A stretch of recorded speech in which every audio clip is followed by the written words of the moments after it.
Kelin G Money. What up? You ready?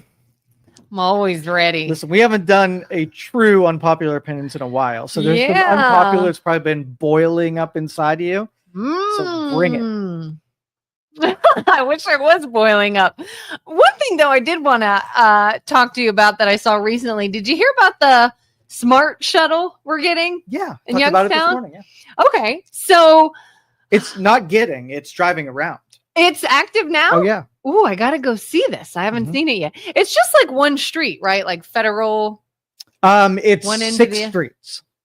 So it starts up on the north side of the university. Okay. And then it comes down this way. It hits all 3 of these streets. And it does a loop. And it's just continuous till like 6 p.m. Yep. Have you gotten on it yet? Yeah. I have mixed feelings about this. Go ahead. While it sounds kind of convenient, especially for people that want, hitch a ride from here over to there or whatever, I am nervous about this wave into self-driving vehicles. Okay. And I know you've got some experience with them, so I'm hoping you'll put my mind at ease because I just don't buy it. I don't buy some of this technology, whether it's a self-driving vehicle, a piece of jewelry you can wear that can tell you all kinds of things happening inside your body. I just don't buy it. I just don't. And so I feel like you probably do. And you can tell me why these things work. What don't you, I'll dispel anything you got, but what don't you buy? All right. Well, we'll start with the self-driving vehicle. Yeah. I was glad to hear that there is a person there to make sure that there are no accidents. Yeah. So eventually it's going to just be a self-driving vehicle with no person in it. Yep. That doesn't make you at all nervous. Okay, so I'm driving down 680 and I look over to my right and the person in the right lane is looking at their phone, not paying attention to where they're going. Which is all the time. Does that make me nervous? At least the whole time the autopilot is paying attention. It's not distracted. So check 1, advantage given to autonomous. I mean, as far as we know. So I can watch the feed of data being processed in my car. And not once is it like, hold on a second, I'm going to stop watching visuals and getting sensor data. I got something else to do over here, right? But couldn't it like glitch or something? I mean, it's not going to purposely Could a human glitch? Well, you got to take whether or not you are comparing whether or not it improves the human, right? If you're comparing it against a human, the AI wins every time. It's not going to be perfect because a human's not perfect. Yeah. Yeah. I mean, like, I have a car that beeps at me when its camera detects things. Yeah. Even if it's inaccurate. And I'll be like, why are you beeping? Oh, because way over there you see something? Okay, thanks. Unnecessary. Obviously, a situation like that, it's not a big deal. But all that says to me is, so can something happen by mistake in these vehicles? Yeah, the way that neural processing works is it's a learning thing. Okay, and so like if I'm driving my car and there's a pothole and I swerve to avoid the pothole, then the neural network assembles decision-making criteria, tries to figure out what I saw that it wouldn't have saw. And then it starts programming the other cars that when you see a thing that looks like this, that you swerve to the left to avoid it. And it works in conjunction with other decision-making criteria. So there's never like one element. Like it's not going to swerve to the left into somebody. No, because it has another neural network where it weighs the possibilities. Now it's the grandfather or grandmother analogy. There's a grandmother strapped to a train track and there's a 8-year-old boy strapped to the other train track and you hold the lever, right? Somebody's got to die. Which one do you choose? And so the decision making with AI is going to choose the grandmother every single time, right? Because we would be like, oh, they've got experience and they've got family and whatever, but this one has potential in the future and whatever, whichever the most is valuable. So you do have conflicting pieces of information, but you can weight that information. So hitting a pothole might be a 3, right? And driving into another car might be an 11,000. Right? Yeah. So the neural networks when it's in its infancy, which is like 2 years ago, it was in its infancy. It did make terrible, you could have a car pull out 1.5 miles and it would slow you down. And then I would be like, why would you slow down? Because a human being would never do that. Yeah. And then a month after that, it got better at that. And then now it doesn't even do that anymore because it learned judgments like an infant would learn judgments. It never had bad habits, right? Mm-hmm. But it was learning from human beings, and it started emulating what human beings did, and they were erratic and impulsive, and they made bad judgments anyway. But now it is saying, what is a successful maneuver? So if I'm driving up and there's construction, this just happened not too long ago. So the road was closed off on the left, right? And I saw that it was closed on the left, but none of its sensors knew. So what it would have done, it would say, oh, I can easily pass here. Everybody's slow in this lane. Let me pull over here. And once it got over there, it would have said, oh, there's a road closing. Now I have to get over. Well, I didn't get over in the first place because I knew to look, right? But me doing that maneuver and overriding it then taught it something. When there's a red area on the road, a 1/2 mile down the road, we don't pull out until we have more data to see why everybody's slowed down. And that's what I'm saying. Like, eventually there's a driver in the driver's seat right now that will have to do interventions for a period of time. And there will be a time where the drivers are sitting there like, I haven't had to do shit. I've run this loop. The car has run this loop. The AI knows everything about this. It knows about people crossing, and it knows about other cars, and it knows what red lights are here. Like, it has this loop down pat so much, like, I never have to touch it. So I'm now no longer necessary in the seat. Is it possible for someone to sort of hack into these things and make them mess up or do something different? It is possible to override the sensors. Okay. So like if I'm a human being and I'm standing in front of the cameras, right, I can fake it out by doing something that will register through one of its triggers. But you also can have it learn false positives and know the stuff that it's safe to ignore. So it would, because it's a neural network and it has 1 million sample size, if you enter one thing in 1 million sample size, you don't really disturb it. Now, I don't know if you were asking about whether or not I can hack into the actual system, like get into your computer and do stuff. I think they might have thought of that, right? Hope so. Maybe. So of the likely things to happen, that one's not really even on the radar. But if it came down to like the machine, the driving vehicle got used to certain things, and then something out of the ordinary happened, kid ran off, dog ran out, something, would you trust a vehicle more so than a person driving to stop or to know how to react? Now and before, I would trust a human more, just because there's still some bonehead moves at the AI. In the future, a year from now, it will have grown so much that it will be better. So you got to think of it like this. How many times do you think autopilot has saved me from doing something stupid? Probably a couple, maybe 20 times. Maybe, yeah. Okay. Caught something that I would have missed, saw something that I was looking that way and it was looking that way. So 20, we'll say, over the course of the last 6 years that I've had one. How many times did it put me in a predicament that I wouldn't have been in? I don't know. Twice. Okay. So if you're fairly judging whether or not you have a net gain, save me from 20 to put me in 2. Would you take that bargain? Yeah. So would you say then you're comfortable enough around a new driving vehicle now, but you'd still sort of watch out, like, oh, just watch out. You get to know, you know, as the driver, you know how it responds in different circumstances. You know what it's good at and what it's not good at. So I could be driving down a road and it's first thing in the morning, the sun's coming up. I know the sunlight is blinding the front cameras. You know how I know that? Because it's blinding me as the driver. Yeah. I could barely see, so I know it could barely see. So I know that I put down my visor and I still have it in autopilot. It's not complaining at me, but I'm ready in that circumstance because I know what makes it hard to make judgments.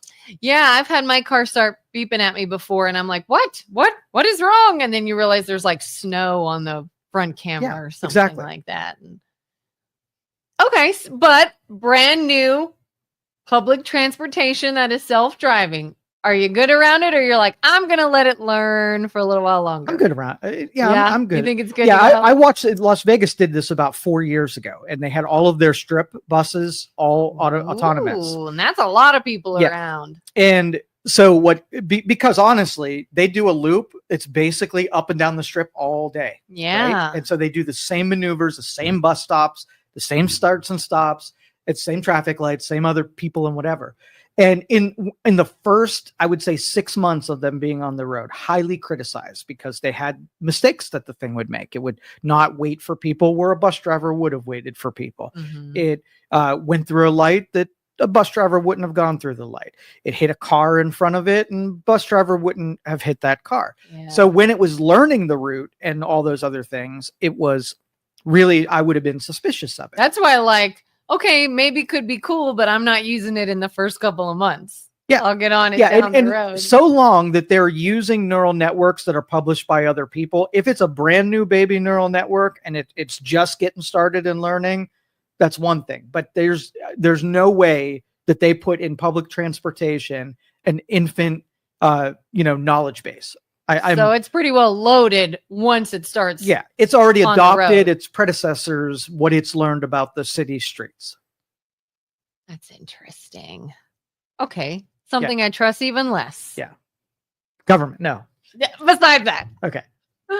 A watch, a ring, a something you wear that can tell you all kinds of stuff on your body. Mm-hmm. Specifically, even things about sleep. I cannot buy that something you're wearing on the outside of your body knows when you are in REM, knows how many minutes you were asleep versus awake, knows all kinds of different things. How does that work? Because I just don't buy it. I don't trust it. Same principle as the car, where there's only so many things. You can do temperature, you can do blood pressure, you have a throb in your finger and it tells you what your heart rate looks like. And so if you took data and can it tell if you're in REM, or can it compare what a person in REM, what their heart rate looks like, what their temperature looks like, what their movements look like, and whatever, and it can extrapolate that you must be in REM because those things are visible to it by your sensor. So it's not saying you're in REM. It says this looks like REM, right? Because all it's doing is it's identifying things in a car. It doesn't know what a pothole is. It just knows that when it sees a big black dot appear on a screen and other cars have gone around this thing, it extrapolates that it doesn't have a pothole sensor. It just makes an association. When it sees this, it connects it with this.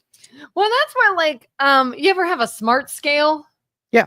Total crap to me. Total bull crap. Why? And my husband's like, oh, it's just inaccurately accurate. And I said, this thing will change my BMI, water percentage, muscle percentage, fat percentage based off of how much I weigh that day. And a lot of things can go into how much you're affecting gravity that day. It could be what you ate. It could be anything. It could be like the water you drank. It could be the clothes you're wearing. So many things can affect how much a scale says you weigh. But this stinking scale will go up if I am heavier and down when I am lighter in BMI, water weight, muscle mass, everything. And I'm like, that's funny. I had the muscle mass of this the other day, but today I have heavier clothes on and now all of a sudden I have more water weight, or I have my BMI is up, but my muscle mass is not. Like, I just don't buy it. I think it's bullcrap. It's either you or it, right? And it could be either one of those. So the way this works is the scale actually puts electricity up through your body, and it measures the resistance of that electricity as it flows back to itself. So it goes up you and then down you, and it makes calculations. If you took a piece of meat and you put electricity through it, that electricity would have so much resistance. It would slow the electricity flow down. Mm-hmm. And so it makes educated guesses that, that this is your body composition because this is how much fat you'd have to have in you in order for that to happen. So if you have anything on your body that would mess with the electricity flow, let's just say you were wearing earrings or you had a watch on or whatever, or your your feet weren't making good contact, whether they were sweaty or they were too dry, then you're messing with the electricity that goes through your body. So you would have to almost calibrate yourself to stand on a scale. Now, I'm not saying the scale that you have is shitty, but it might be shitty and it might not be regular. What if your batteries get low and it supplies different juice to the what it pushes down through your body? It could be different. You'd get a different calculation every time. Yeah. Like if you have nothing on your body, nothing at all, you step on it, you get a reading, you get your body fat percentage, your muscle mass, your water, everything. And then the very next day, let's say maybe you have something to eat first and then you get on it. Now you're a little heavier. Your body fat goes up, this goes up, that, and I was like, that's why not true. It makes me think that that's a simple calculation where it's doing percentage based. Yeah. So it's probably just a shitty scale.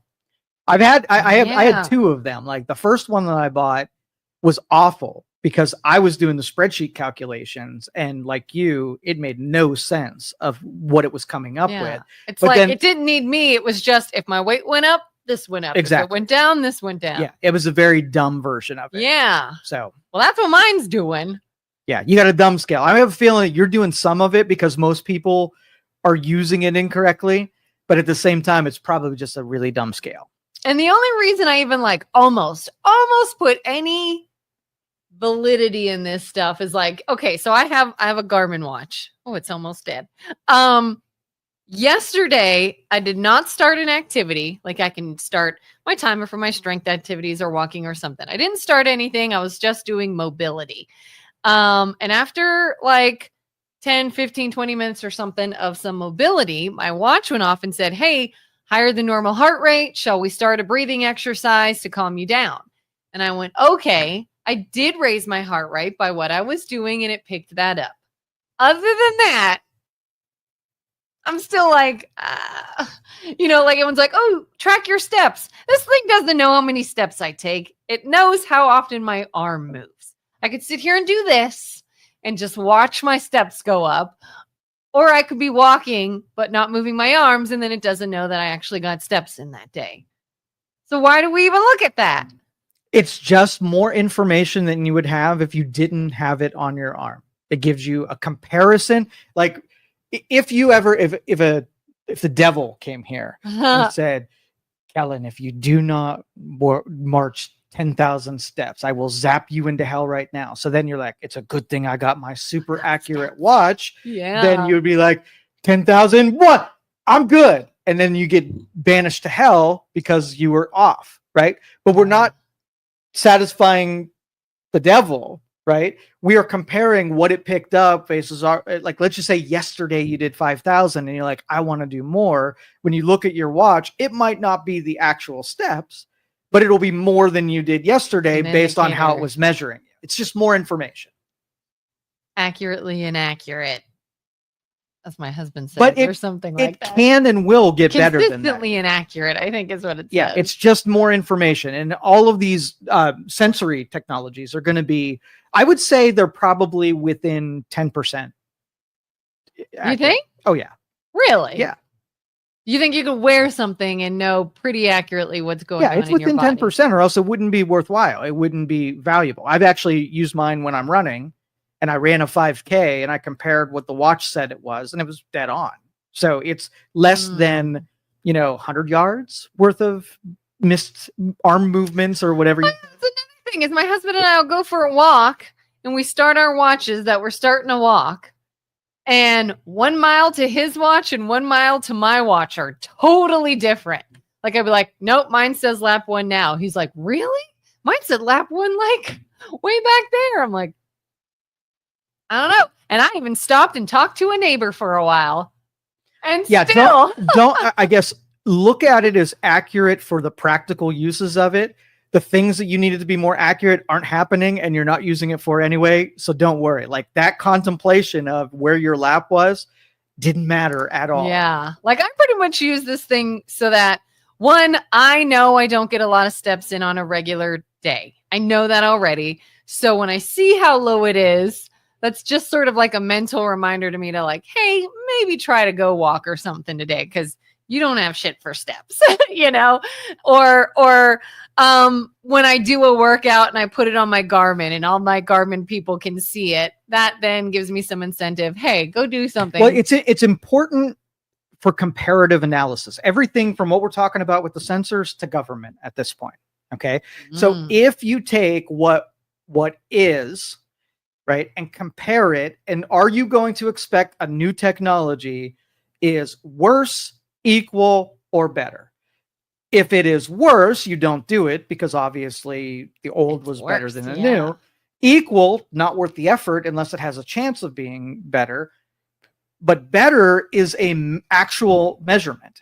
And if you don't have a comparison from before, then it's new information, and new information is always better than no information. Okay? Yeah. So if in government, let's just say the fraud was 300 million. Okay? And I did a bunch of stuff. And now the fraud is 200 million. Is that better? Is it perfect? Is it zero? No. It's better because we brought it from this number and a lower number. It could have been 100. It could have been 298. Yeah. And the effort equals making something better. Just like my, how many times my car saved me versus how many times it actually created the mess. We're less tolerant because we're like, I would have done such a better job. Right? Yeah. Or they'll be like, oh, but twice it hurt you. Exactly. It must be terrible. And you're like, but 20 times it saved exactly. me. That's, you got to be really good at comparing it against the alternative, right? Yeah. Not the utopia, the lily white, awesome, utopia. Yeah. Speaking of government. Yeah. And electronics and technology, I saw a smidgen of that Elon Musk Fox News interview. Yeah. First of all, how big, or I don't even know if you know this. Do you know how large DOGE, the team is? His team of people in Got to be DOGE? a couple hundred. Okay, interesting. I keep hearing all these things like, oh, he's got teenagers basically working for him, and these kids are too young and they don't know what they're looking at. That interview, those were not young kids. Yeah, I think probably your keyboard strokers are probably young because that's the era you go to when you get people who are really good with technology. So a bunch of those talents are probably pretty young. Yeah, these guys were 30s, 40s. Consider those people the leadership, the sort of like the sergeants of all of the different departments. There's probably hundreds of people under them that they're managing, but there's people on the ground doing it. One was like the co-founder of Airbnb. One was like an oil company person and all kinds of stuff. And I was like, okay, well, number one, these aren't just young, dumb kids. These people are very smart, very experienced. Or being managed by someone who's seasoned, has been doing it a while. Okay. For sure. Yeah. And the more I watch of it, I keep trying. I try really hard to be devil's advocate and everything. I try to see both sides of everything. And sometimes there are just simply things that make sense or are good, regardless of how someone wants to feel about it. Like someone doesn't want Elon Musk looking into their stuff. And I keep trying to give somebody the benefit of the doubt of, okay, Elon Musk might be bad for this position. Why should we not have him looking into stuff? And I just can't find it. And I just can't find it other than someone's like, I just don't like him because I don't like Trump. Well, then say that. Reverse the question and say, all right, you're president. Who's doing that job? Who do you put in there? And chances are you're right. They just don't like Trump. So they could have put the Pope in there to do it. And he would fall victim the same way. What they're saying is they want somebody to go mop up the waste and fraud that won't touch the waste and fraud. Is really what it is. Yeah. And I saw somebody did a post recently. It was like, if we're going to adopt all these other countries like Greenland and whatnot, well, why don't we adopt some of the things that they do, like free healthcare for everyone and free tuition for everyone and higher salaries and lower this and that with healthcare. And I'm just like, great. How? Who pays for it? Where's the money come from? Like, there's so many things to me that either really make sense or don't make sense. And then every time you say, okay, but how does that work? And then it's, oh, I love this. I keep hearing, go put on your red MAGA hat. And I'm like, well, let's talk about this. Let's talk about socialized medicine. okay. Okay. And if you were given your way and you had socialized medicine, what would that look like? In business, we call that waterfalling. We basically take the hypothetical and we roll it out exactly how it is. And we make sure all the components that we have an understanding about what it would require and then what the repercussions would be. Mm-hmm, okay. Mm-hmm. And socialized medicine fails on every waterfall test that I've ever put it through.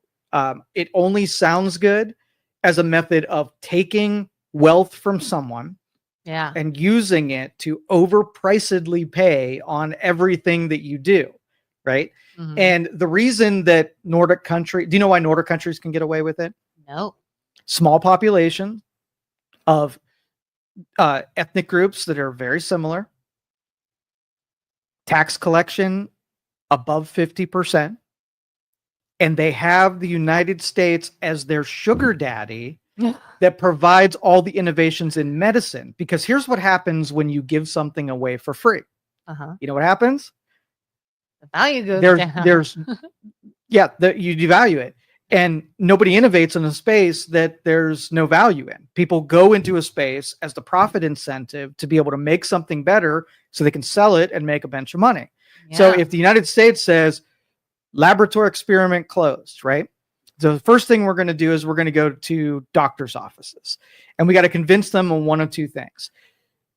Doctor, we are going to take your industry and make it government, right? And we are going to provide your paycheck and your customers and whatever. So we're going to dictate what you can and can't make because the taxpayer has to fund this, right? And so we're going to dictate what you're going to make as part of our cost controls. Also, we're going to dictate who you have to see. You don't have the ability to like pick what kind of, patients come through this door, and we will receive, or you will receive what you tell you're going to receive. Now, if anybody is in an industry that wants their industry to be taken hold of by the government wholly, then that government better be on point, right? It better be really good at distributing products and services. So give me a product or service that the government distributes and it is not an entire cluster F, right? Where, Canada, you get they have socialized medicine and there's a year wait for certain things. And so much that they send it down to their sugar daddy who doesn't have long waits in order to get half their medical. So if we did that, then we would have to have another United States that doesn't mind carrying all these other countries to subsidize the medical care that they give to other people, the specializations. We only have great cancer and every specialty you can imagine in medical is because when you practice here, you become wealthy for it. So if you were, let's say you were on trial for breaking all the laws that Kelin breaks. Okay. I'm such a rebel. Okay. And it's your court date and you are facing 20 years in prison. Okay. Do you want the public defender, right, who makes the government minimum, or do you want somebody who makes a ton of money doing this and is really good at it? I want someone really good at it. So you get cancer. All right. Yeah. Now, do you want the public defender doctor who has to come see you and is not going to make any money and like, how dare you get cancer? I was going to watch TV and now you're here. Yeah. Right? Which do you want? Do you highly specialized, really highly rewarded doctor or the public defender one? Every single time when it comes to important things, when it's dealing with you, right? You want the best. And if we chase our best to the country that we're going to sugar daddy off of, then we're going to be left with public defender doctors. Honestly, and this is terrible, and I'm not trying to insinuate that doctors or surgeons do this, but anytime I have ever had surgery done, coincidentally, I guess it's always been like early morning or maybe late morning, but I'm always like, whew, because I would hate to be scheduled for surgery later in the day and fear that the people are trying to just get out of there. Like, we're just trying to get out of work. This is the last one today. I don't want to be here, much longer. So just do this and close her up, kind of thing. I'm so scared that that's going to be the mindset of like somebody that has my life in their hands or my livelihood in their hands. And but the intelligent conversation about all of this is making, like, if there are true problems in our sort of like our medical industry and our medical system, then fix those problems. Like, if you can't find where socialized medicine doesn't destroy the healthcare of people altogether, then just solve the problem. So, if you dig into it, what makes medical care so damn expensive? Salaries for people? No, not even salaries. No. What makes it so expensive? Okay, you go to the doctor. Do you know what things really cost? No. Okay, when you go to the grocery store, what if you went to the grocery store, you loaded up, right? And you went to the register, you went out, and somebody else paid for it. Do you make different shopping decisions based on what the pricing is of the thing that you're buying? Yeah, you can see the price there. You could be like, oh, this one's cheaper. Okay. This one's and on if sale. Somebody's too expensive, you go to a different grocery store, right? Mm-hmm. So number one, no one ever sees the pricing. If everybody had to write their own checks, medical would get a lot cheaper. Yeah. But you wouldn't spend $30 for a Band-Aid. Exactly. Because and the way that pricing is set in medical is that it's what insurances are willing to pay. So if that Band-Aid, right, and the insurance provider says this Band-Aid here, the most we will pay is $30. And you look at your receipt and it's like, oh, that Band-Aid was exactly $30. How did that happen? Why? Because they know what insurance companies are willing to pay, and they'll take something simple where they might be able to make margin on it to offset things like, oh, I'm doing a blood draw, and usually I would charge $120 for it, and insurance only pays $70. Well, they lose on this one, so they can sell you a $30 Band-Aid. So basically you have doctors and whole parts of their office playing with insurance companies. And let's just say you had what would you guess if you had 3 doctors in a medical facility? How many practicers, people who are actually practicing medicine, versus how many people were in their billing department and all administrative and bureaucratic positions? Oh, yeah. Okay, one of our customers, 3 practicing doctors, they had 2 nurses, and they had 10 people in billing. Okay. So that ratio means that it's so complicated that you are when you're going there, right? Yeah. All of these people have to be paid for seeing the doctor because it's connected. Those are support staff for the doctor, even though it has to do with billing. Now, let's just say there's a menu up there and it says blood draw and it's $35. And you go see the doctor and he comes out with what he did to you, and you go to a cashier and you pay for the blood draw. You didn't have to have people making phone calls or filing paper reports or whatever. So why do they do it this way? To make money? Why? So it's done this way because employers usually pay medical benefits, right? And so if the consumer paid for their own thing, they would have to change the operation because they wouldn't need a whole billing department. They would need a cashier, someone who can read what you bought and ring you up and let you pay. But if we want to hide costs from you, we hide what you really pay for the insurance and what you actually pay for the services rendered. And they have someone behind the scenes that has to figure all that out and try to make money for the doctor when the whole thing is more complicated than it needs to be. Yeah. I remember getting so frustrated one time years and years and years ago. I think it was a chiropractor's office, and they were doing some therapy on me. I don't know if you're familiar with any chiropractic therapy, but they do like ultrasound on muscles and different areas like that. And this girl's doing this ultrasound wand on me. And when she's done, she finishes with that. She takes her thumb and she starts like digging into these knots here. And to me, that is the best. I love massage. It's the only thing that I feel like actually gets blood through the areas that I need it, and it loosens things. And I said, oh my gosh, that is what I need there. And she's like, yeah, but I can only do it for a second because after so long, we have to then bill it as massage. And that's a different price and that's a different code. And so we can't do it for very long. And I just wanted to be like, can I just get whatever works? Like if I tell you this works and this doesn't. Well, and that's it. The doctors practice medicine based on what they'll be reimbursed for. Yes. So you better have the system be intelligent or else they're going to do dumb things like that. Yeah. Other susceptibility, let's just say, malpractice insurance goes up and your reimbursements from insurance go down. And so your office is struggling because the income outgo changes when they change insurance policies. And then you have this pharmaceutical company that comes to your door and says, hey, I got a deal for you. Every one of these things that you prescribe, I'm going to give you $100 to your practice. I'm going to write you a check for $100.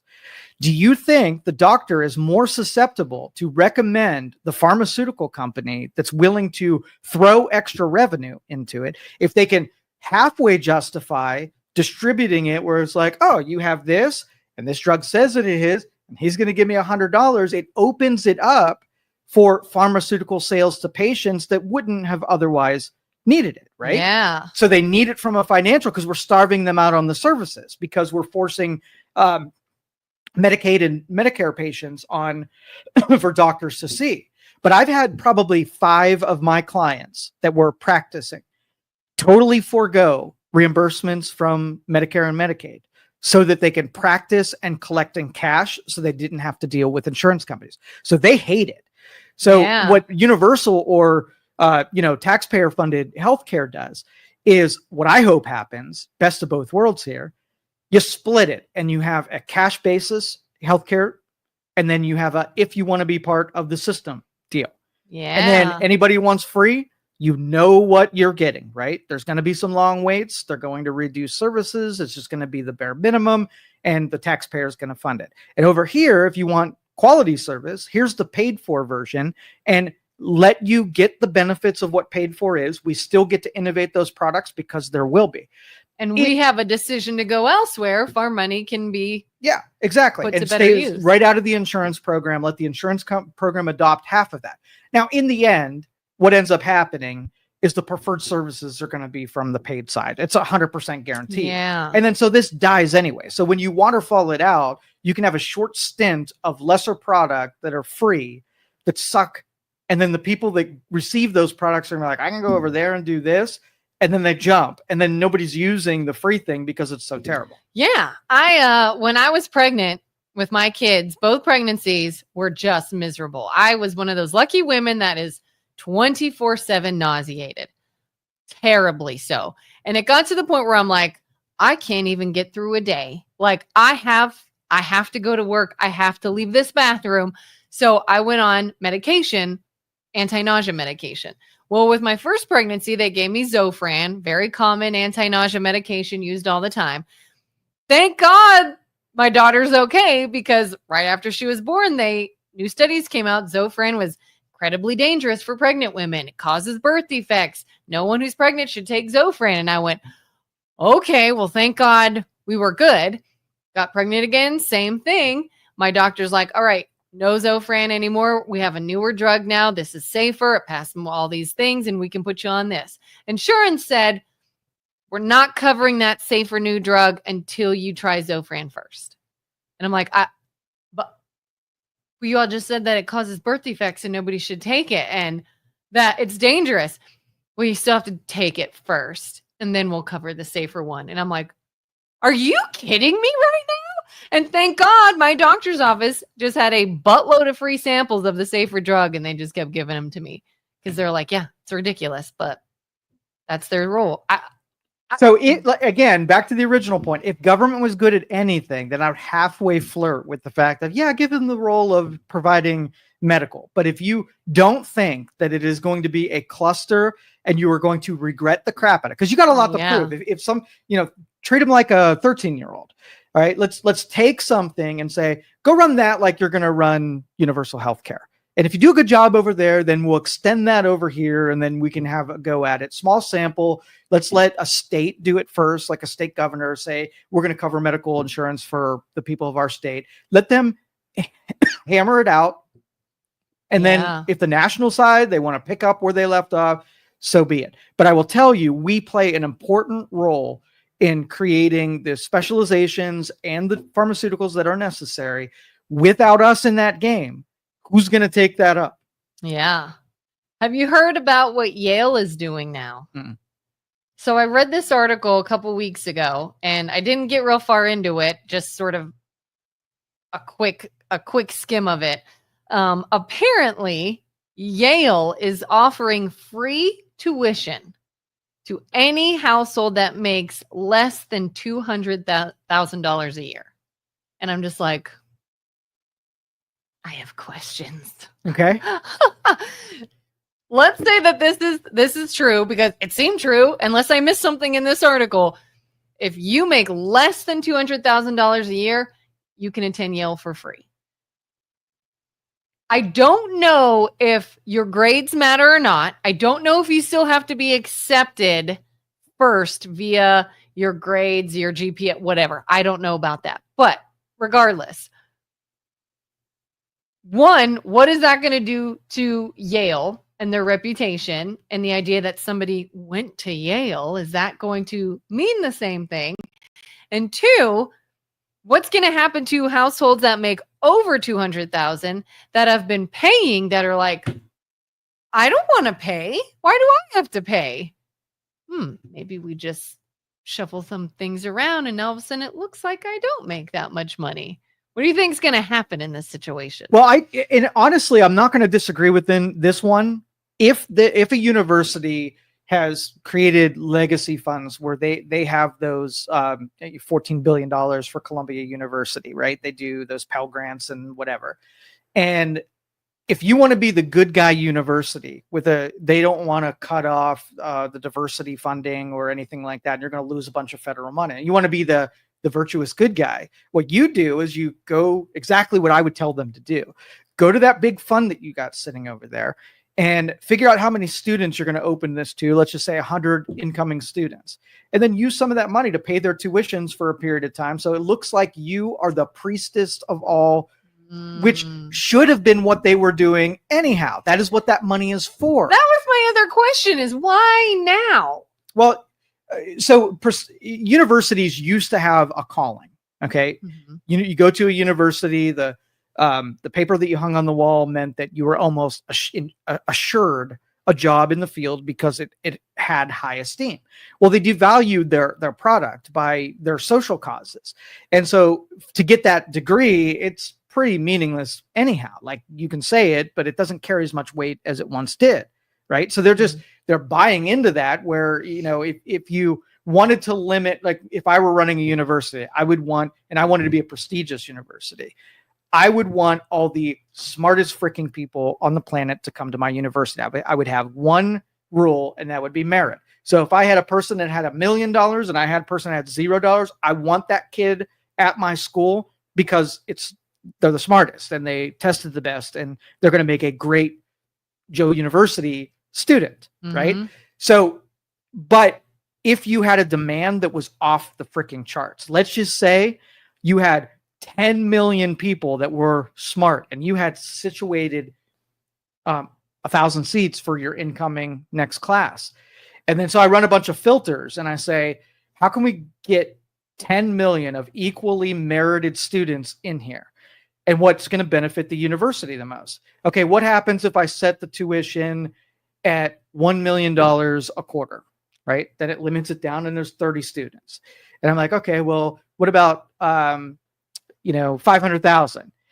And you lower the tuition rate until you get enough students of that high merit caliber willing to pay the most amount of money for your deal, and there's your tuition. And you reassess it. You lower tuition when you need more people to pass through that filter, and you raise the tuition when there's just freaking too many of them. I don't know who to choose here. But they kind of ruined that because it wasn't based on merit. They wanted to cram in people that were, weren't just the smartest. So it wasn't a university of high intellects. It was a university that had a diverse student body, right? Yeah. And now you have different metrics for limiting who gets in, like, Asian student that has infinite amount of money and perfect SAT score. And then you have this person over here that didn't test all that well, but they're in a virtuous, minority group. Which one do you want as part of your class? Joe's university, that would be easy. Infinite money, perfect SAT score, bring them, right? Yeah. What about, so you're saying perfect SAT score, not a lot of money. That's when you adjust. Exactly. But on the hierarchy, if having a functioning university meaning that you can spend money on professors and buildings and sports and all of that, you're not going to go and say, well, I want everybody to be no pay, right? Yeah. And you wouldn't want everybody to be high pay, right? Or maybe you would. Swinging on that side, what's the downside of having the brightest people with the most amount of money going to your school? What would be the downside risk?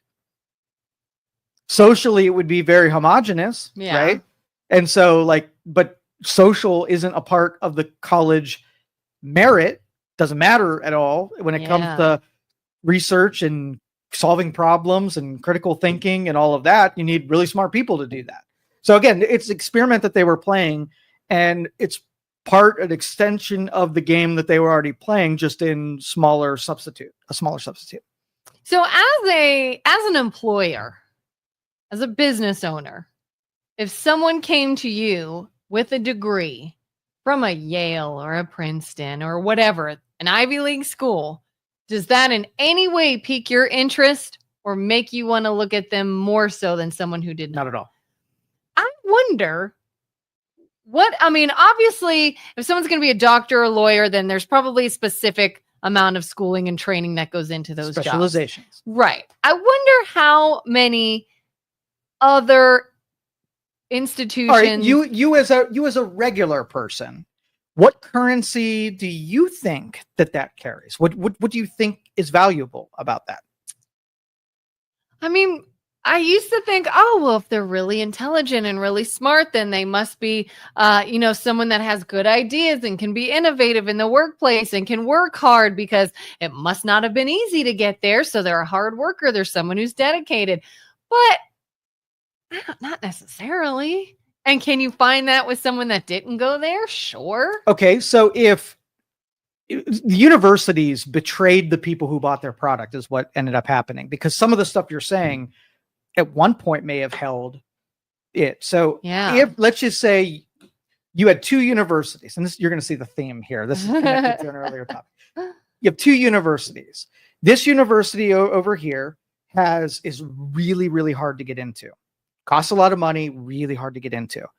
This university accepts everyone. They are needing everyone, and they'll make it free if you'll just show up. All right. Mm-hmm. If you then were to receive an employee from one of these two universities, which do you think has the higher currency or would be most appreciated what they picked up on your university? Hard to get into, very expensive, easy, desperate. They'll even fill out your homework if you want them to. Well, you would think that the hard to get into one is one that you can bank on more. Because they made it hard on purpose so that if you wanted in there, you had to be exceptional, right? Yeah. So if you can point a university, like I could think of one university that is just for exceptional people. Just really, maybe a couple fringe ones, but one, and that's MIT. Oh, right? Okay. Only a certain type of person will ever get into MIT, because only a certain type of person would ever want to get into MIT. So if I saw somebody came from MIT, that would hold some weight. But if you're from a university that they're only interested in the diverseness of the student population, or they're only interested in the football program, when you come to me, it's like, well, anybody, if you got money, anybody can get in there. Academics aren't even really a big thing. They're not looking for the best and brightest.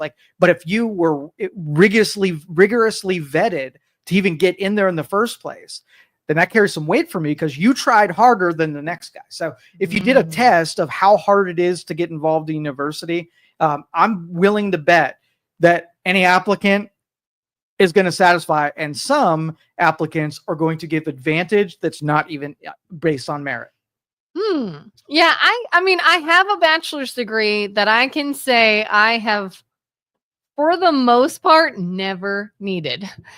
That's It everybody. never mattered. That's everybody. But you were conditioned to go there because you thought it was necessary and you want it to be more valuable than it is, but it just isn't. And that's why a lot of, college is a scam is a trending topic everywhere, because a lot of people are figuring out there's a gargantuan amount of money spent with shit that, to quote, Great Will Hunting? Goodwill Hunting. Goodwill Hunting. So Goodwill Hunting, you paid $100,000 for an education that you can got for some late fees at a library. That's what it comes down to. If you wanted to learn that stuff, I would have appreciated the person that self-figured it out over the person that went to the luxury university. Yeah, and experience. I mean, I think I probably got set on my career path by doing an internship, more so than sitting in a classroom. In a technologically information age that we live in, college is going to be less and less valuable as time goes on. Okay, so let's say you're hiring, you see someone went to MIT, and maybe you have another potential hiree that did not, maybe no college, but some experience, and you're like, let's look at both of them. MIT, very well educated, very hard worker, amazing grades. Other guy, not so much, not good grades. But the guy that didn't go to MIT has far better personal traits, soft skills. So the diploma would have one element of currency, so it would matter, but it wouldn't be. I wouldn't hire someone because they had it and ignore all other things. It would just be like oh, that's impressive. Then the next line and then next line. Go ahead. Well, I was just saying, so what holds more weight to you? Like highly educated or can handle the workplace better? You know what I mean? Like I've known some highly educated people that are just socially awkward, uncomfortable around others, not a lot of soft skills. And then you can have the opposite. Somebody that is great with people, hard worker, gets along with everyone, gets things done. But on paper, you look at grades and they just don't have that. Well, I admire talent more than I do those soft skills. And so, because it's harder to achieve, like you have to try. Like anybody can be a bullshitter and be likable, and if they're dense as a rock and can't do anything. So I would skew on the side of having more true talent over all of that other stuff, because that's teachable. That's maneuverable. You can't teach a dumb person how to be smart. You really can't. Yeah, I've been a part of hiring a couple people, and years ago we did for one company some interviews where somebody was just amazing in the interview. Like, oh my gosh, you're perfect. Like, you know how to do everything. You get along. You're trustworthy. You're like, this is great. We're all meshing. You'll be a great fit. And then they show up and it's like, how much did you just lie to us in that interview? Like, you don't know anything. And I mean anything. And that's another advantage to when automations take the place of people. Like, I think the workforce is just lazy, like doesn't try. But once there's a threat that the machines are going to do something that should have been easy, like if you take a paper pusher or a postal worker or something where it could easily be automated, they will tell you that their job is so hard. Like if somebody else had to do this, they would. It's cannot believe it. Yeah, like, never would anybody else be able to do this job. Yeah, and then the threat of a robot doing it, they're gonna be like, okay, can you give me more? I'm competing now against something that doesn't give two shits. It's going to do my job better. It's never going to complain. It's not going to drama it up. And I think that's what, the current workforce has to do, is be threatened a little bit so it could be a little bit better. Kind of like that mindset where when everybody was talking about, Musk sending out emails of like, hey, give me 5 things you did today. And everyone's like, F you, I'm not doing that. Exactly. It's like, but could you give him 5 things you did that day? Yeah. And if I say, hey, give me 5 things you did today, right? And then you're like, I'm not giving you that. I'm like, oh, Mr. Robot, give me 5 things you did. You're hired. Then you're going to make the connection between if I behave this way, when someone's willing to pay me to do something and I'm all like whatever, snarky about it, and the robot won't be snarky, and they'll just do the job. Like, ooh, that threat, I got to take that serious. Yeah. I got to be better. That would be interesting. Do you enjoy, speaking of robots taking jobs, when you go into places like gas stations or grocery stores or whatever, and you see a job has now been taken over by like a kiosk? Love it. You love it? Oh, I freaking love it. Why? All it takes is one example where I got to go somewhere and I'm behind somebody and they're having a conversation with the cashier and they could have left 5 minutes ago, but they're all socializing and I'm freaking waiting here. And I'm thinking that kiosk wouldn't have done me like this. Because nobody's wouldn't have been personable with that customer. That's right. I would have been in and I would have been out. So I get to cut out all of the inefficient bullshit of people who are inconsiderate and waste all of your time. 100%. Do you always go to like the self checkout? When I can help it. Anytime you go. Anytime I can help it. I will count out that cashier as quick as I possibly You're not can. somebody that would be like, oh, they're getting rid of jobs for people. No, not at all. You're like, it's more efficient. It's more efficient. It's a better business is about the end product for the customer. And if you have a better innovation for the customer, it's like, here's your horse and buggy or here's your car, right? Yeah. Both exist. And one's going to go away because it is not as good as the other one. So if it's an improvement, right, then we know it's coming. Like nobody's like saying, I wonder if kiosks aren't going to take my job. I'm doing my job. Can kiosks do this? You have plenty of time to not do that thing anymore that a robot can freaking do. No, I will warn you. Hey, everybody listening out there, if you have a job that a robot can do, start developing a skill now. And 5 or 6 years after you've mastered it, go to the library, watch YouTube videos, pick up an interest and learn how to do that something else. Because there's going to be a reckoning day where the thing you're doing right now, you're not going to be doing anymore. And you're going to be able to go off and do that thing. Free up that position. Do it now on your terms rather than waiting until what I'm telling you is going to happen happens. Okay, well then 2 questions. Yeah. You said business is about providing that good service or product to the customer. That's a 2-part question, I guess. Number 1, then when is business about creating jobs? And how do we employ people and not just keep more robots? And now business is not about creating jobs. It's a symptom of jobs.